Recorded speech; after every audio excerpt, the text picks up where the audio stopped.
Greetings and salutations, friends and family. As most of you already know, we want to take this show on the road, or water as it may be.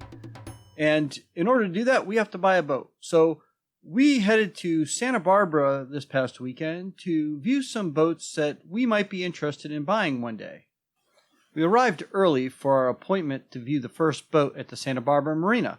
So we decided to walk around a little bit and see some of the sights there are to see there, like this maritime museum and dive bell next to it. So let's see what it is.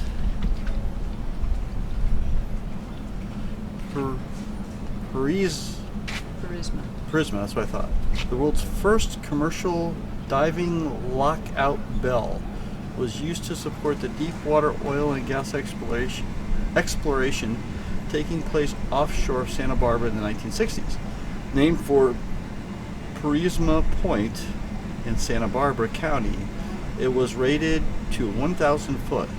Prisma was conceived and designed by the late Hugh D. Danny Wilson in 1962. Santa Barbara abalone diver and deep water diving pioneer. His company, General Offshore Divers, was an affiliate of Union Carbide. Built the bell in 1964. The system was launched and tested here in Santa Barbara Harbor before being used in various offshore projects. Although Prisma had several design shortcomings, it set a standard and served as a catalyst for future commercial deep diving systems and equipment used worldwide today. It remains one of many historical icons that have made Santa Barbara the birthplace of deep water commercial diving. So what did it actually do? Well, if I read it correctly, divers would get in that and go to the bottom of the ocean.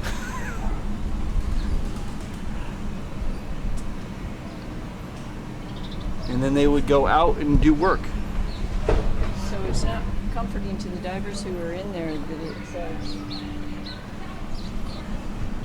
had several design shortcomings. Yeah.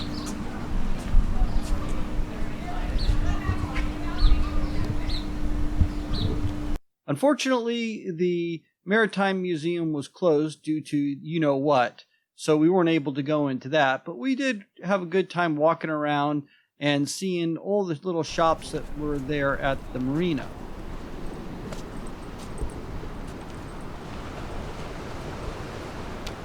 And it just so happens there was a fresh seafood market that had just opened up with fishermen bringing in their catch of the day.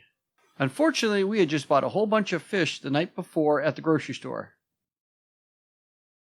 Our first boat was an Endeavour 42. This boat had just been pulled out of the water and was up on the hard to get a new bottom paint job.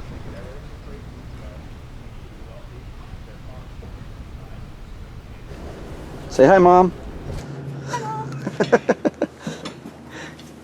Oh, this is different.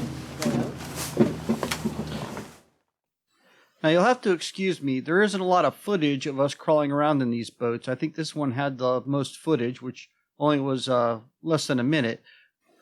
And I didn't do too much filming on these boat tours because I wanted to get a good idea of what the boat was like and trying to juggle a camera, filming, and also trying to learn the different aspects of each boat. I just didn't feel like I could do both at the same time. This boat was a nice boat. However, it had a lot of work that needed to be done to it, and it was really lacking in efficient quality storage space. Next up was the Island Packet 350. And this boat, for just its small 35-foot size, had an awful lot of storage space in it, a lot more than the Endeavour 42 did. Unfortunately, it was a little too small for Terri's taste.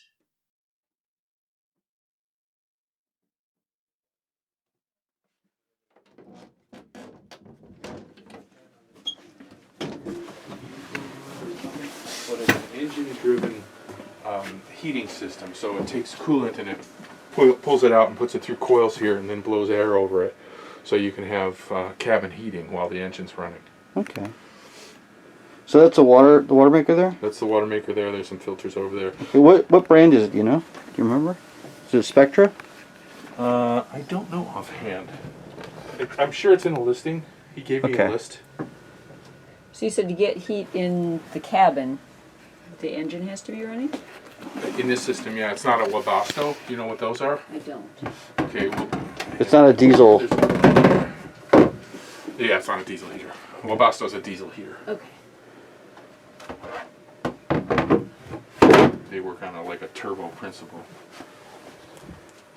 So... The next boat we went to see was a Choey Lee.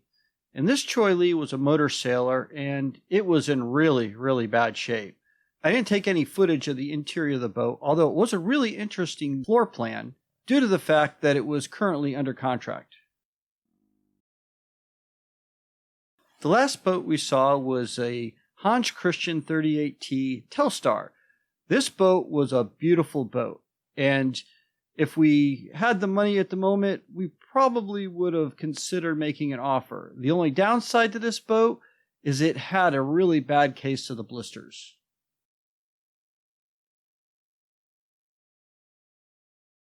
That's about all. If you like this video, go ahead and give it a thumbs up and leave a comment down below. If you're not subscribed already, hit that red button. And remember to hit the bell icon to be notified when our next video is released.